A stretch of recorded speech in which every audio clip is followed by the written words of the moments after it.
Maswerteng gabi po mga ka-STL. Narito na po ang resulta ng STL Bataan para sa araw na to.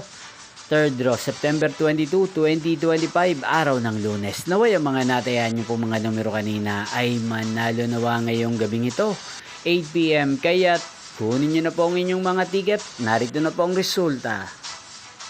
Ang mga numerong nanalo sa STL Bataan ngayong gabing ito, September 22, 2025, 8 PM, third draw result, 25 at 20. In exact order. At ngayong gabing ito sa STL Bataan, natin pong i-shoutout si Ate Venus ng Bataan. Shoutout po sa inyo, Ate Venus. Sana po ay nasa maayos kayong kalagayan. Inyo pong napanood ang resulta ng STL Bataan sa channel na to. Magkita-kita pong muli tayo bukas ng alas 11 ng umaga dito po sa channel na to. Thank you for watching.